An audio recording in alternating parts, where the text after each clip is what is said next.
This is the Real Estate Investing 365 podcast, your go-to source for real estate investing strategies so you can start living the life you want and get where you want to go. With your host, Justin Hanna. Hey, what's up, everybody? Welcome to another episode of Real Estate Investing 365. I'm here with Nate Shields. And Nate is from the Midwest, right, Nate? That's right. Born and raised in Wisconsin, was down in the Chicago area for 20 years and just moved back to Wisconsin. So we're happy to be back. Cool. Got that nice cold Wisconsin weather, I'm sure, going on. Yeah, I think we got 4 or 5 inches of snow yesterday on Halloween. So, it's fun. Oh, man. I was just talking about that last night while we were trick-or-treating. It was like, I was cold, but I wasn't even wearing a jacket. And I was thinking, when we go to Idaho next year, everybody's just going to be bundled up. So it'll be fun for the kids because they could just all be snowmen or something. Yeah, right. Funny. Well, cool. Well, why don't you tell me a little bit about your history and what you do for work, and then we'll move into how you got started in real estate.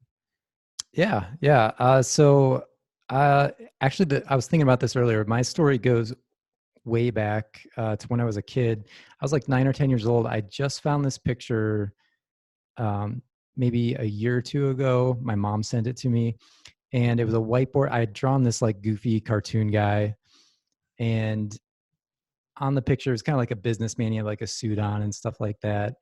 And he had a briefcase, and on the briefcase, it had the 2 words real estate. Mm-hmm. And unfortunately, I didn't find that picture until a couple of years ago. So I didn't know. I wish I had found that picture when I was 20. So I would have known that that's what I was supposed to do. But I actually didn't get into real estate until about 6 years ago. I tried to get into real estate roughly 10 years ago when I talked to a broker because I wanted to leave my marketing job. I wasn't super happy there. Wanted to kind of segue into something different, something more entrepreneurial. And he kind of actually talked me out of it. He's like, oh, it's really hard to be a broker and it's hard to do it part-time. And so that was kind of discouraging, and sat on that for a couple of years. And that was during the recession. And so at my other job, like, it just kept getting worse. Our hours got cut, our pay got cut, our benefits got cut. And I wanted a way out. So eventually I saw a post on LinkedIn from someone, an alumni. We were part of an alumni group, and saw that someone was looking for part-time agents in the Chicago area. And I was like, I got to talk to that guy. So I talked to him, and within a few months I was licensed. I started out part-time, and within 8 months I was full-time realtor, and just loved that transition into real estate. I kind of always had in the back of my mind, even before this, that I wanted to own rental properties. I just thought it'd be cool to have like 10 or 20 houses, and other people were paying the mortgage and I was going to get some cash flow. I kind of forgot about that a little bit. And a couple of years into my real estate journey as an agent, a property manager friend of mine sent me a text message with a link to the BiggerPockets podcast and said, hey, have you checked this out? And I think I had signed up for a free profile, maybe when I first got into it, but I had never checked out the podcast. So I started listening to the podcast, and within a few months, I'd listened to all of them, I think. Mm-hmm. I went from the most current one to the first one, and it just kind of floored me. I was like, oh, wow, it lit that spark to reignite that passion for wanting to get into real estate investing. So listen to all those. And at the same time, I talked to my buddy just a couple months kind of after I'd started this process of educating myself, really, even though I was in real estate on the brokerage side. And he wanted to also get into specifically rental properties. So we started out, we formed an LLC, lined up some financing, and went after our first deal. Okay, cool. So what year was it that you kind of transitioned from your marketing job that you started part-time real estate agent? Yeah, that was almost exactly 6 years ago. It was November 2013. Okay. And so by that following summer in 2014, I was full-time agent. But then it was a couple more years before we started doing the real estate investing. Right. Yeah. I mean, and I have quite a few people listen that, everybody always thinks, should I become an agent? Should I not become an agent? tell me a little bit about how that was transitioning from a full-time, salaried or position working for another company into a real estate agent job. Like, did it take you a long time to get your first deal? And how did you get, transactions going? Did you have a big sphere of influence in this area?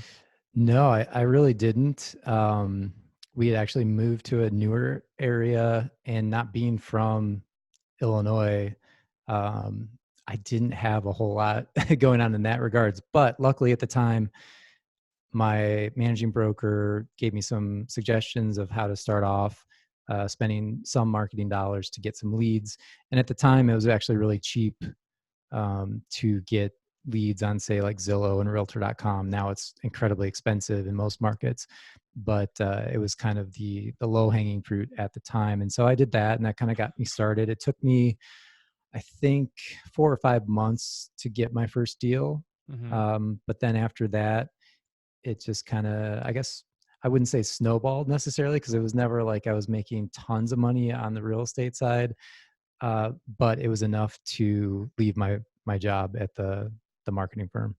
Cool. Okay. Yeah, no, that makes sense. And I've had that problem before. Like when I first got my real estate license, I don't really sell real estate now, but I was always thinking, because I didn't have a big sphere where I was, and I was like, man, how am I even going to get these leads? And it seems like it's expensive, but definitely being on a big team or in a market like Chicago, there's plenty of deals out there to be had if you're hustle a little bit. They always say like most real estate agents aren't that good, so you just got to be better than half of them, I guess. Exactly, right.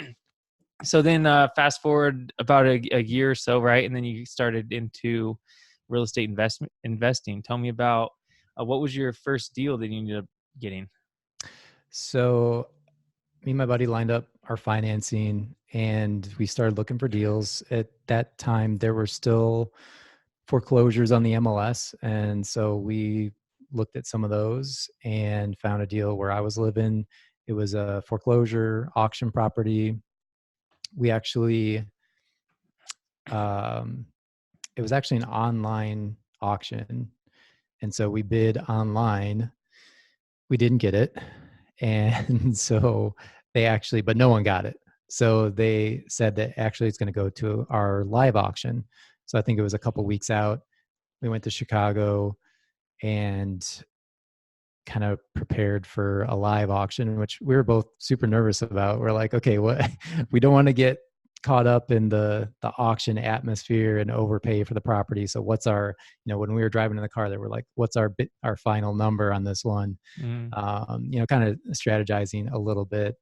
And we get there, and it's not like a real big room. They were auctioning off some properties, but apparently everyone that was there did want the same house. And so we're like, great. So the bidding went back and forth, and we had our high number in mind and we stuck to it, but we actually did end up getting it. And I think the reason we got it was because I think the other people in the room were probably looking to flip it, whereas we were looking to rent it, and our number was probably slightly higher because of that. So we got it, closed on it, and it was pretty much a full gut rehab. Yeah. Okay. So when you go to these auctions, did you come there with like a cashier's check, or like how did you know what to do when you got there? And was this in Chicago city, like proper Chicago itself? Yeah, it was just outside of Chicago. I think it was close to O'Hare, and it was in a hotel or something like that. I honestly don't remember if we had to bring a cashier's check. I think we just brought our checkbook, because I think it was like a $3,000 deposit or something like that. And then within a week you had to have funding for the rest, something like that. And so it was a pretty straightforward process, but nonetheless, we were pretty nervous about it. Every auction site and every county has different rules too. So this was more like nationwide. They would do auctions, and they would just come to different markets and do the live auction if it didn't sell online. So every auction site has different rules. So you just have to be really careful about, knowing what those are and how, and sometimes they can bid against you. I don't know if like you knew that, or some listeners out there, but sometimes the sites will act like auction.com. The site will actually automatically bid against Oh, people really? bidding online. Oh yeah, yeah. And it's like you would think that that's super shady, but that's just the way the industry works. So Yeah. I'd Oh man. recommend a live auction opposed to something like that. Right. Yeah, that's for sure. Okay, cool. So you go get this house, and I'm sure you guys didn't really know everything that there was to know. You kind of just were like, "Hey, man, I want this house. I think it'd be a good rental. Let's go there." And you kind of figure it out as you were going, right? Yeah, it really was kind of trial by fire. I mean, luckily I had my buddy. If I would have tried to do this on my own, I probably wouldn't have done it. Hmm. Luckily, he did have a little bit of experience. And the only reason I really jumped in at this point was because I think I had done roughly 50 or 60 transactions just on the real estate sales side. Like, so I felt comfortable with the transaction process. Hmm. But then after that, I mean, I didn't know anything about a rehab. I didn't know anything about managing tenants or property or any of that stuff. So we were kind of thrown into it, but luckily we kind of helped each other out. And it didn't go perfectly well, of course, especially with the contractor. We got a referral from a friend, and we just kind of, even though we got a couple bids, we went with this referral.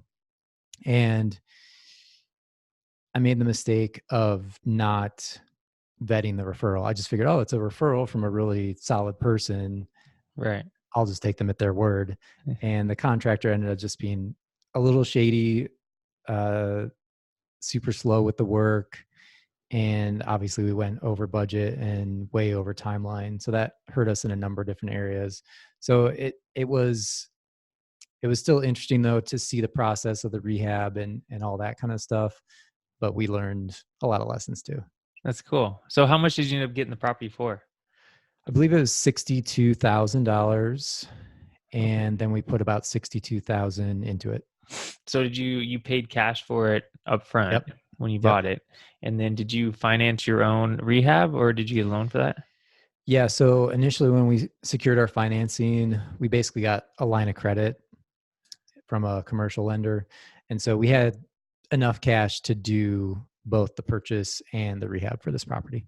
Okay. So I'm trying to think if I was new and I wanted to go to an auction, um, how would ho- how would I know that, okay, this is a good house to buy? Like maybe you obviously knew the area because you worked in the area, so you were familiar with, I mean, the different neighborhoods and everything. So you found this house in a neighborhood that you were comfortable buying a rental in.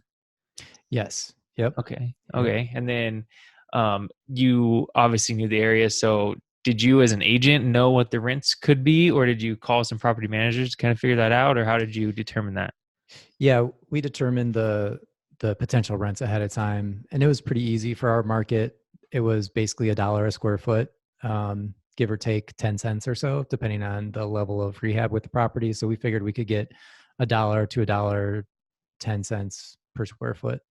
Okay. Okay. So did you go to this auction in mind of only this one property? Yeah, this was the only one on our radar at that time. So if we didn't get it, we're just going to move on and try to find something else. The different thing about this uh, was that it actually was on the MLS, so I had access to the property. I was able to see it ahead of time, Okay. so we were able to actually take like a contractor through, and I was able to get through there a couple times. Sometimes if it's a county auction, that's not going to be the case because it's just going to be pretty much sight unseen, and you might get a better deal, but you have no idea what's going on in there. There might be 3 feet of water in the basement, Right. so you just never know with those. Yeah, and that was going to be my next question is if you kind of at least drove by. But so in Chicago, because it was a city auction, is that what it was? Or This was different. Yeah, it was the asset manager for it connected with this nationwide auctioneer, and mm, so they marketed it basically on the MLS. But it was different than like say a county auction where you're at the courthouse, bidding live, something like that. So it was a little bit more of a hybrid between like an auction.com where it's all online and something like a county auction.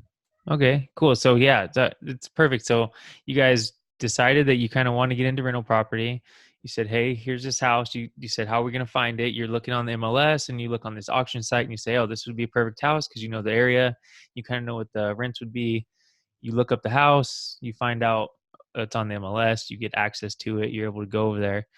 It goes through the online auction and you don't get it. So then you go to the live auction and your only focus is just this one house. And right? Yep, that's right. Okay, so then you go and you end up getting the bid because you can bid a little bit higher because your plan is to rent it out. So just as long as it makes your monthly cash flow or your cash on cash return, you're fine with paying a little bit more, right?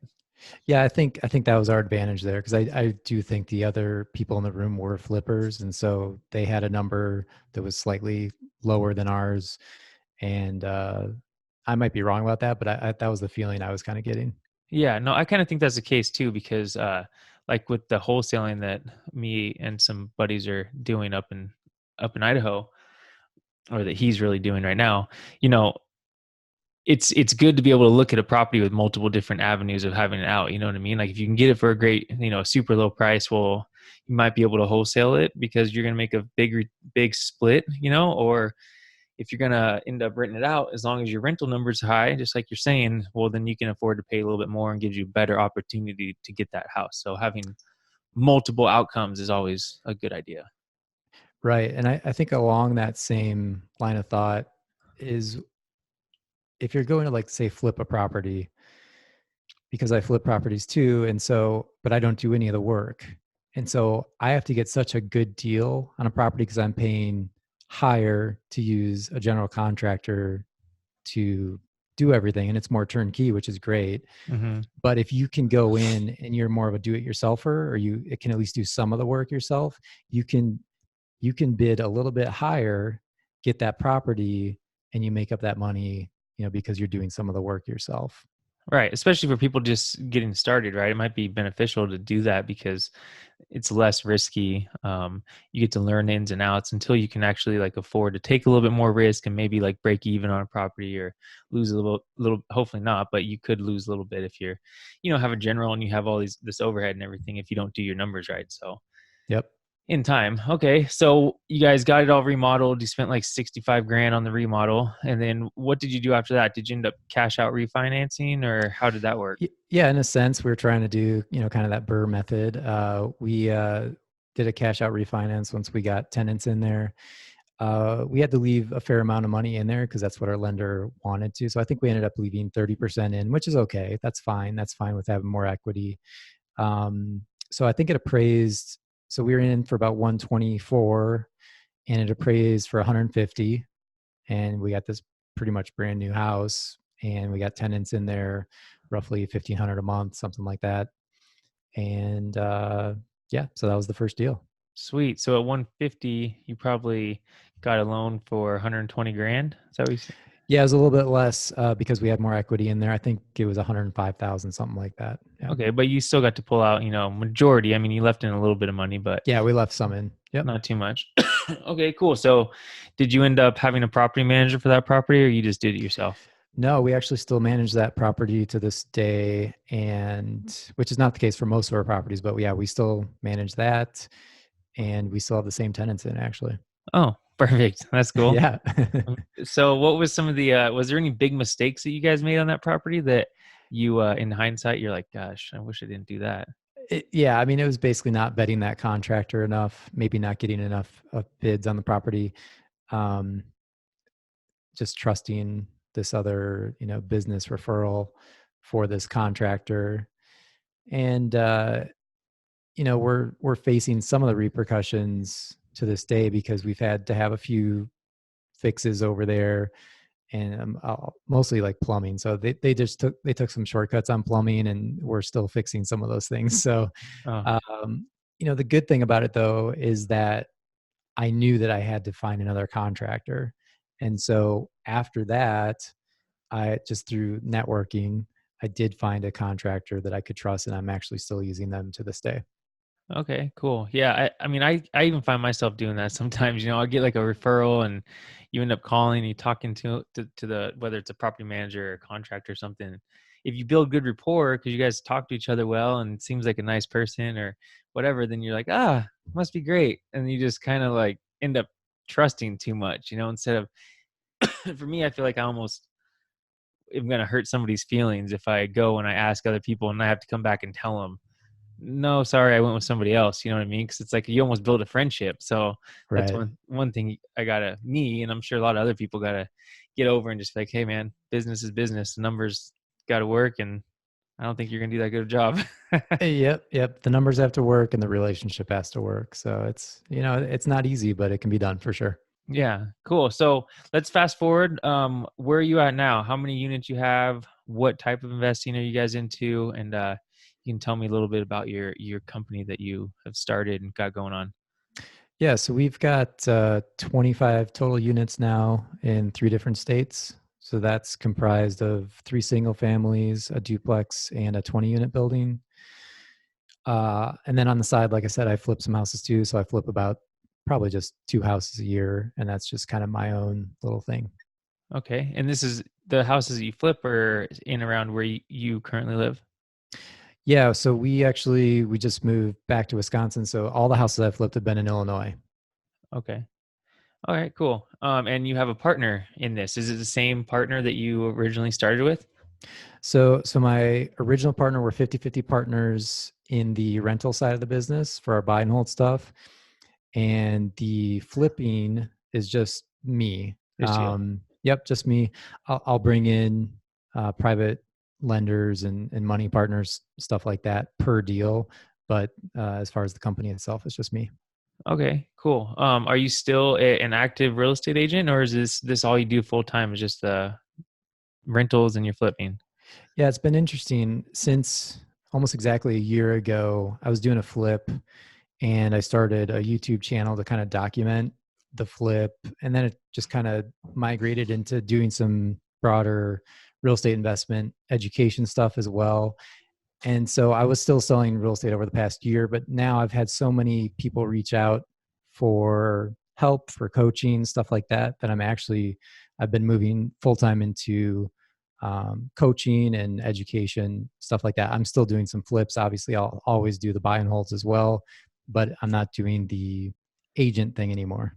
Right. Okay. Well, that's cool. I mean, that's kind of once I get more under my belt, and I think I get a little more um, notoriety going on. You know what I mean? That's kind of the avenue I'd like to go to as well, because I mean that's part of the reason I started this podcast. I mean, Mhm. I love talking to people and helping people out and meeting people that are actually gonna do something. Right? We've all Yeah. met thousands of people that talk a big game and I'm gonna get into rental property. I'm gonna buy real estate. And 5 years later, like, hey man, how's it going? And oh, I'm still looking for that deal. It's like, okay, well, time to get on the ball.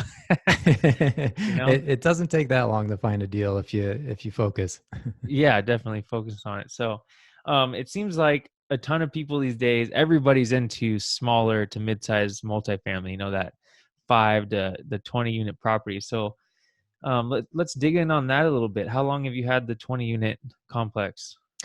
It's been about a year and a half.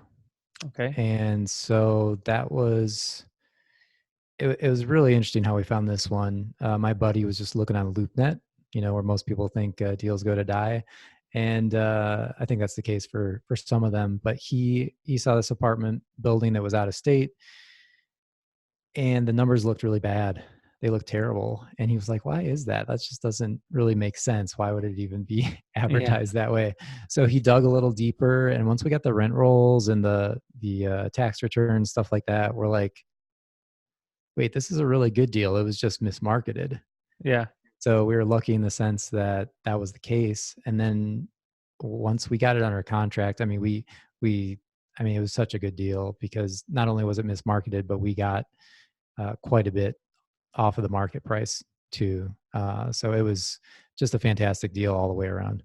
Sweet. So, and you said it was out of state. Where was this one? This one's in Alabama, just a little bit outside of Huntsville. Okay. Yeah, I know. I've heard a lot of people talk about Huntsville, Alabama.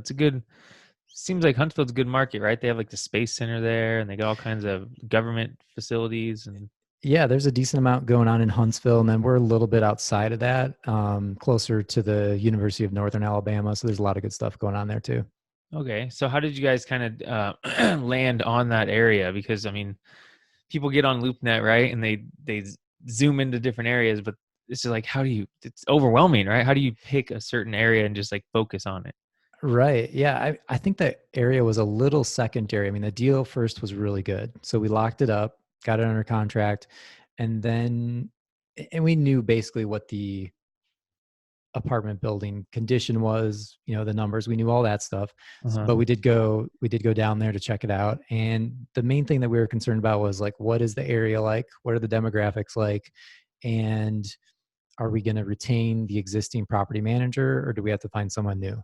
So those were the two big things that we were looking for. So when we got there, we were actually very pleasantly surprised by all the things going on in that area. There were just lots of good jobs, good shopping, just access to a lot of different things. So that was really great. And we met with the property manager over the course of a couple of days, and we decided we would retain him. If we followed through on the deal. He'd already been managing the property for about 10 years. So he knew every single tenant. He knew everything that had been done to the property, all that stuff. So it ended up all coming together really nice. How did you find, or how did you know to look in this area? Like, how did you land on Huntsville and surrounding areas? Did you just kind of look at demographics or? That's a good question, because my buddy found it, and just because it was on LoopNet, he was searching, who knows what his criteria was exactly, but Okay. just because he found that, and then it actually happened to be in a decent area, we pursued it. Okay. Yeah. I mean, and there's a lot of things that you can look at for different areas, right? Like job growth, if it's at or above national average, unemployment rate, at or below national average. You can look at like, the age of the demographics of the people that live there, crime rate, all kinds of different things. There's lots of that good info on BiggerPockets, especially to what to look at. And Huntsville meets a lot of those key metrics, it seems, and I'm sure surrounding areas is kind of the same way. So cool. So you found the property on LoopNet. You said it looked like good property. You guys start digging into it a little bit. The numbers look super weird. So did you just call the listing broker directly? Yeah, we talked to the listing broker, got all that information. And then once we reviewed all the financials, we started negotiating, put in an offer. Once the offer was accepted, we flew down there and checked it out. Okay. So this was only about a year and a half ago, right? You said? Yep. So did you seem to notice that the listing broker, I mean, did he take you guys real serious at first? Is he a commercial broker? So it was, she was splitting her time between California and Alabama. I think she grew up in Alabama, but had a lot of connections there and owned property there herself. And the gentleman that owned the building was also in California. I don't know exactly what happened, but it just ended up being mismarketed. There were some unusual communications back and forth, but we're like, if the numbers make sense and the demographics make sense, and we think there's also some upside with this, we're just going to go for it. Cool. All right. So yeah, sounds good. I mean, the reason why I asked that is because it seems to me different markets that I've kind of started to look into. I contact commercial brokers in the area, and it seems like there's so many buyers out there and so much money that really they don't really even have time for another buyer. You know what I mean? Because they Right. have their No, that's list. true. That's true. It's like they have their list of people, and it's going to get swooped up eventually by one of their people. Why are they going to waste their time talking to you? So That's absolutely true. And I think the difference was in this deal, because it was mismarketed, it had languished on the market for a very long time. I don't remember how long it was, but it was like 8 or 10 months, maybe even a year. And so that's a really long time for a property that should have been sold right away just by word of mouth, by the broker reaching out to, another agent. And I think in this case too, it wasn't actually a commercial broker, even though she owned commercial property. I think she was more of a residential agent. So that may have been part of the problem. okay, yeah, no, that makes sense too. Maybe that's a good tip for people to look at if you're looking on LoopNet and you see something that's been on for a really long time. In our market today, most things are moving quickly. It's like, well, maybe something wrong. Maybe that's a key to look into it more. Yeah. When I'm looking for deals on LoopNet or the MLS, that's one of my criteria. I'm usually looking for something that has been on the market a long time, because yes, something's wrong. And either it's because the price is bad or the condition of the property is bad, or it's mismarketed. Sometimes these properties, they might have one picture. And so if there's only one picture, like no one's going to get a real good idea of what the property looks like or the condition, that kind of stuff. So that's the kind of stuff I look for personally if I'm looking for, especially a house to flip. Mm-hmm. Stuff that's been on the market a while, one picture, it's probably a bad picture, or maybe there's a few pictures, but they're all bad. And yeah, stuff like that. Cool. Okay. So you guys ended up, you called the broker, you got all the, did you put a letter of intent in first, or you got the financials and everything first? I think we had the financials, and then there was a letter of intent, and then the actual offer. Okay. So once you got the financials, you ran all the numbers, um, you put the letter of intent in, they said, yeah, that sounds good. You put the offer in, then you ended up taking a trip down there. Yep. Yep. Okay. Um, cool. So when you get down there, you did your inspection. Did you end up hiring an inspector, or did you just go through it yourself? Yeah, we did hire an inspector. We also hired an independent appraiser. So I mean, we spent quite a bit of money. I mean, when you're looking, let's say if you're just buying a single family house, you're spending like $400 or $500 on an inspection, and then if you have to pay for the appraisal, that's like another $400 or $500, something like that, depending on what part of the country you might be in or what kind of property it is. But when you start to get in these bigger commercial deals, that number goes up real Yeah. quick. So I don't remember what the or the inspection costs, but it had to be probably like 1,500 or 2,000 or maybe even more. And I think the appraisal was roughly the same, two to 3,000, something like that. Yep. Yeah. Yeah. It's probably like that. I had a small 14 unit deal that I had an inspection done. I hadn't had the appraisal done yet, but the inspection alone was like $3,000. Plus I had plane tickets to go out there, and Right. it ended up everything falling out. So I spent like $5,000 on this thing. And I mean, saving money in the long run, I'm sure, because I decided not to go forward, but Mm-hmm. it's not the same as spending $500 on a single family house and you're out. Yep. It's just something to think about when you're looking at commercial properties for sure. And the Mhm. numbers are a little bit bigger all the way around though. So Yeah. Okay, cool. So you have the inspector and the appraisal go through. Did you go through every single unit, or did you kind of do a skipping, every other unit, or what'd you do? I think the inspector went through every unit. When we went down to look at it, we didn't look at every unit. We probably should have. Um, I think if we did that again, we definitely would look at every unit. We looked at probably half of them, something Uh-huh. like that. But yeah, the inspector did get into every unit. Yeah, I think that's key is, um, making sure you get into every unit, because that one you miss is always going to be maybe, who knows, might be the one that's just absolutely horrible. It's got to. Yeah, that's actually been the case because lately we've had a few vacancies and we've had some expensive turnover costs because people that have been there, say, 5-10 years, and they didn't take care of the place. It's just, yeah, it gets expensive to turn those over. Yeah, I think I forget. I think it was Jeremy that I interviewed on a couple episodes ago. I don't think he told the story on the podcast, but he had a house that he was wholesaling, and they didn't really look at it, but they ended up having a dead person. Somebody died in like a back house on the property. They never went in it, and then they found it later. Found the person like, after the transaction already got going and stuff. And it was just kind of a big ordeal. I forget exactly how it went, but it's like, could you imagine? You don't go in one apartment and then all of a sudden you close and somebody's been rotting in there for weeks.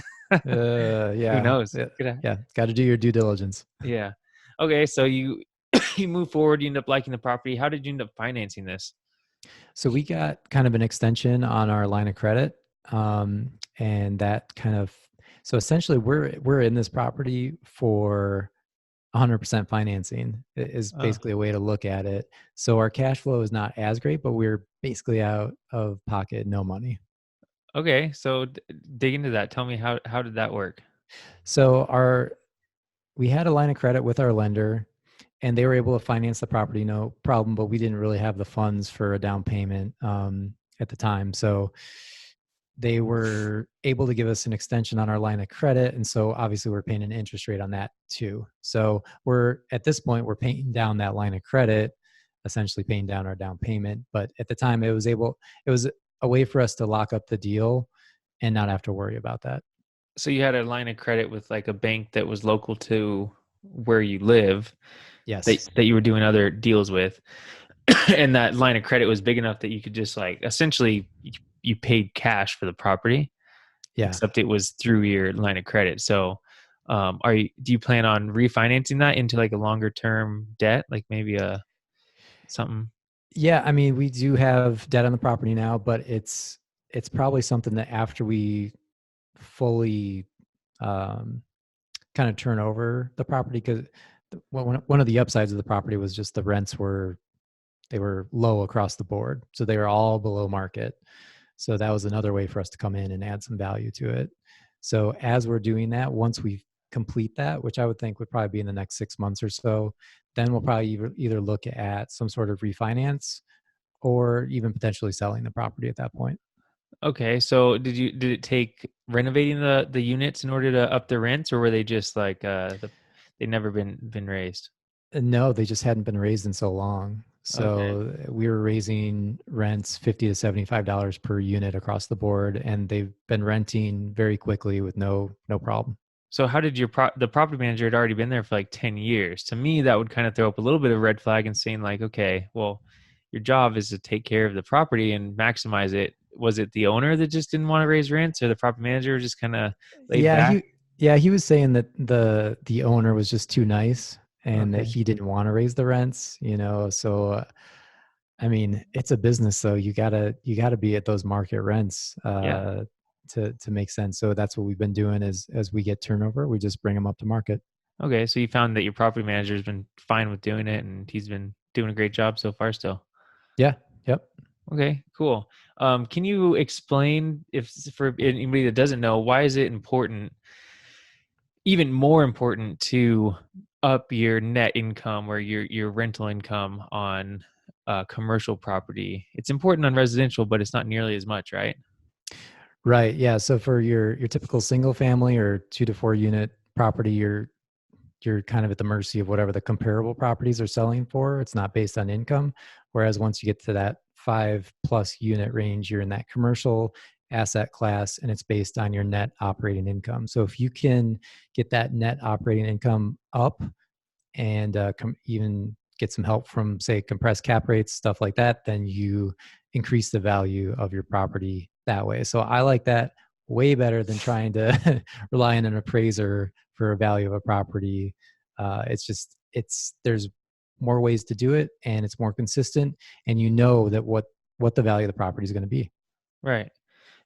Cool. Yeah, that sounds good. So, um, was there any, well, first, let's say, did you have specific criteria for this deal for having being a multifamily, like um, cash flow per unit or a percentage of return or something that you were kind of judging it against?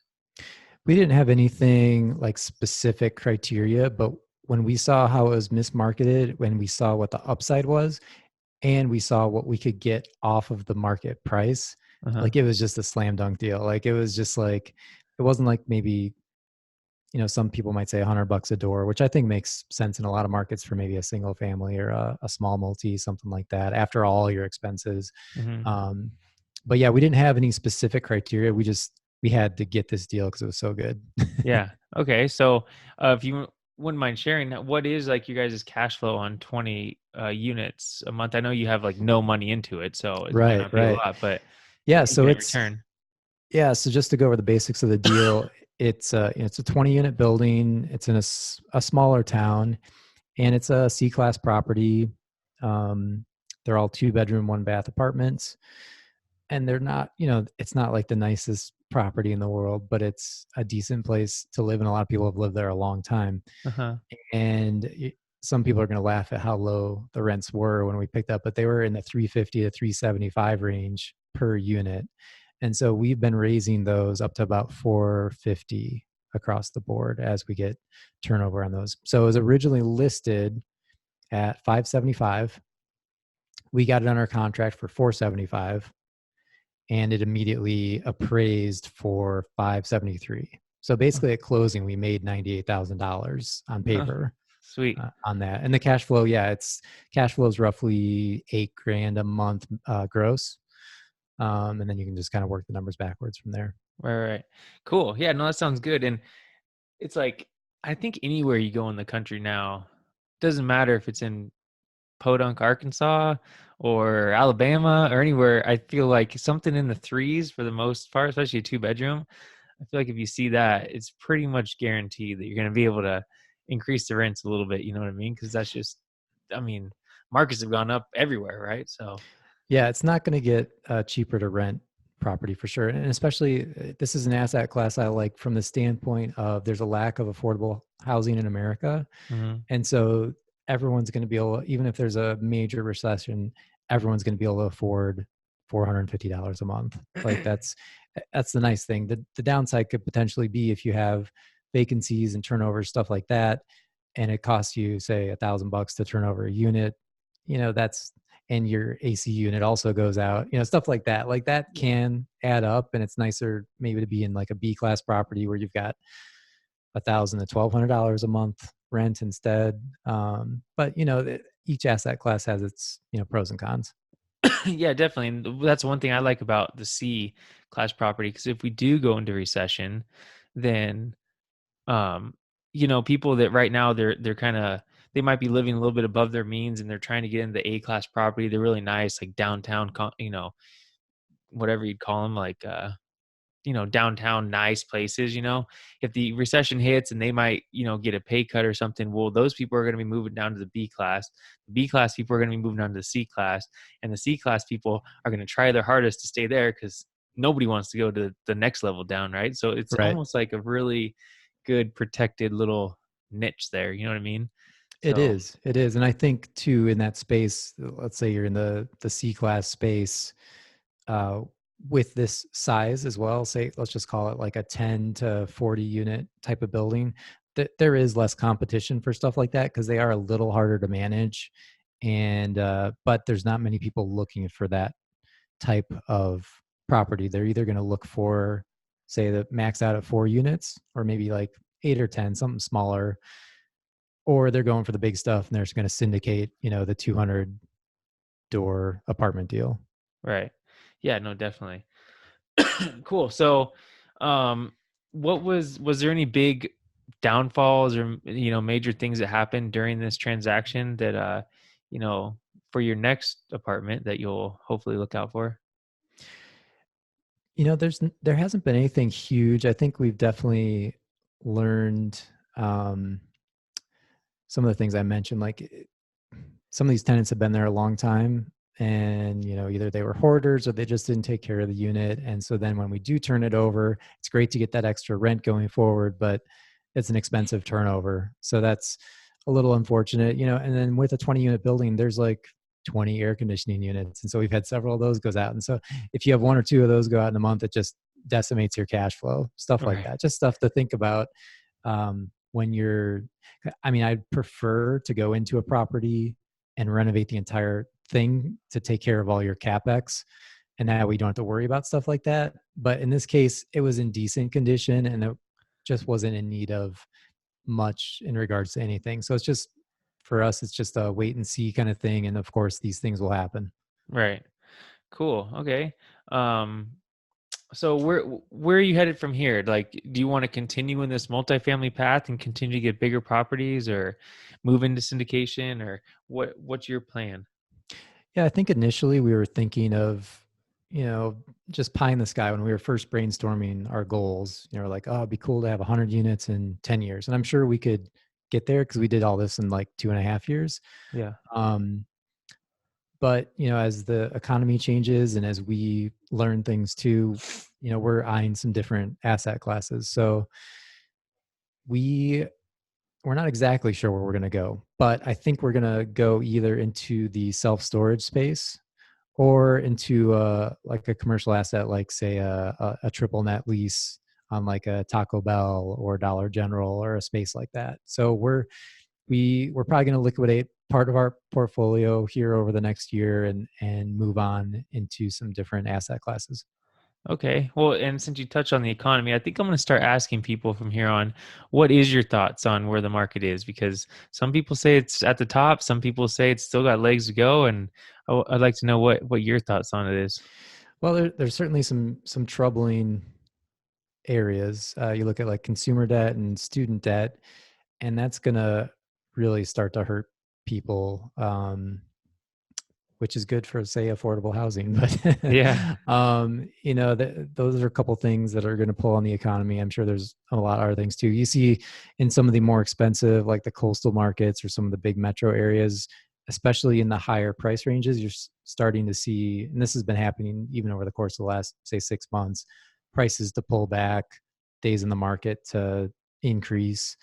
So you look at those and usually everything else follows after that. But a lot of people still say that the fundamentals are there for some more runway with, just say, your run of the mill uh, other properties. So there could still be, I mean, there's still low inventory Right. and and prices are still going up in a lot of areas. So if the demographics are good, there still looks like there could be some potential to run up either equity off a flip or a rental, or yeah, a lot of different ways to look at that. But at the end of the day, we don't really know.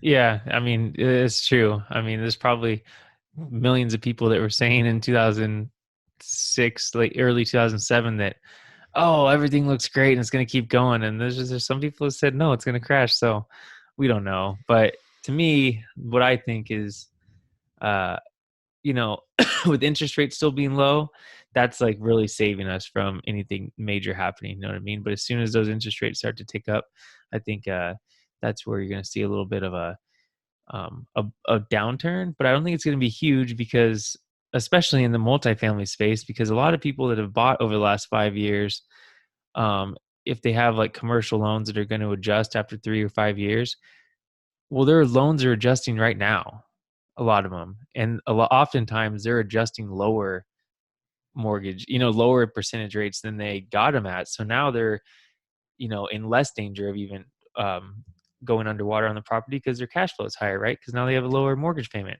Yeah, now they So can hang on to them for another 3, 5, 7 years, and then they'll have so much equity in the property that they'll never be in trouble, really. yeah, so it's kind of an interesting thing. It's like on one hand, I get scared sometime of putting offers in on these properties that I am, but on the other hand, it's like, well, what if it keeps going for 4 or 5 years? The cash flow that I'll lose out on and the equity that I'll build and stuff is gonna, you know, it's gonna dwarf the little bit of a 10% downturn that we might have. So Yeah, and I think it depends on what you want to do too. I mean, if you're flipping houses, depending on where you're at, I'd probably be a little more cautious. mm, You just want to make sure that there's plenty of meat on the bone and that you have exit strategies in case something does go wrong. But if you're in rental property investing, then as long as you're cash flowing or at least cash flow neutral and you're hoping that maybe you get some appreciation, I mean, it's like it's just not, it can't go that bad. yeah, well, yeah, and I'll get off this in a second, but now that just makes me think too. Like let's say there is a big crisis with student loan, debt issue that's going on, or some other aspect in the finance world besides housing. Well, then people aren't going to be able to get loans, so they're not going to be buying houses. So there's going to be more people, like you kind of alluded to, looking for rentals, and which is not going to make the rental prices go down. It's going to make them go up. So your rental property they're buying now is probably going to be a safe bet no matter what. Yeah, and a lot of people say that with the compressed cap rates, well, they can't compress any further. But if what you're talking about is true, they will compress further. Yeah. So a 4% deal today could be a 2% deal in the future. I mean, it's just crazy, like what could happen. But Yeah. again, we just don't know. We just don't know. Yep. Cool. Well, let's move on to our next little section here. Is is there any favorite resources that you have for, whether it's for this new kind of area that you might go into for triple net leases, or um, storage units, or multifamily property, like resources you like to go to learn about a new thing? Like, is it podcasts, books, seminars? What do you like to do? Yeah, I mean, I've always been a huge fan of BiggerPockets because that's where it all started for me. And there's just so many people doing so many different things on there, and it's just a great way to network as well. So, I mean, that's always a great place to start. I read a lot of books, so whatever I have an interest in, I just read a book on it, typically speaking. Yeah. Or nowadays, yeah, there's a podcast on everything, so you can go out and find those podcasts too. So I mean, Bigger Pockets is still probably what I consume, even at 25 units and doing flips and stuff like that, just because there's a lot of good content there, and there's a lot of things to learn still, and there's a lot of people to connect with too. Cool. Okay, what about a favorite app? Do you have an app that you use all the time that makes your life easier? Yeah, I've got a couple. I mean, Dropbox for sure is one of my favorites. Just a way to keep everything organized in the cloud. That's a must. Another one, and I don't know if everyone will have access to something like this, but talk to your local title company, see if they have an app, because a lot of them do, and it's just super cool to be able to use that app for, I mean, a lot of different things, but I use it most often for closing costs, especially on flips and stuff like that.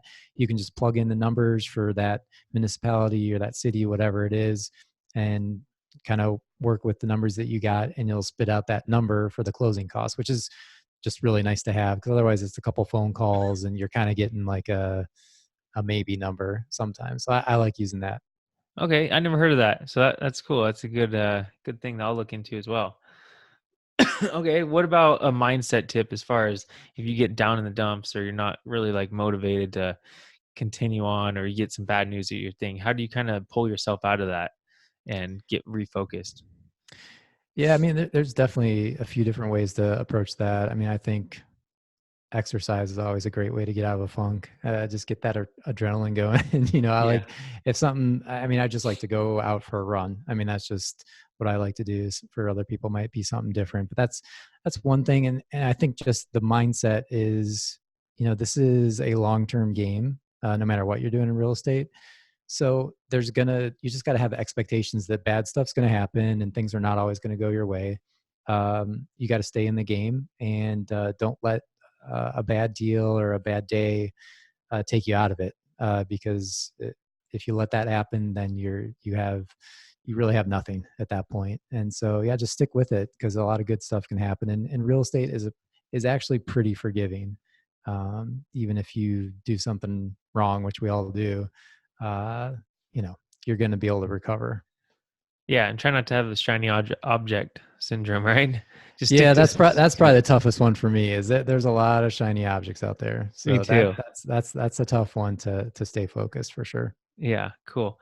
Okay, what about a influencer that you like to follow that gives good advice?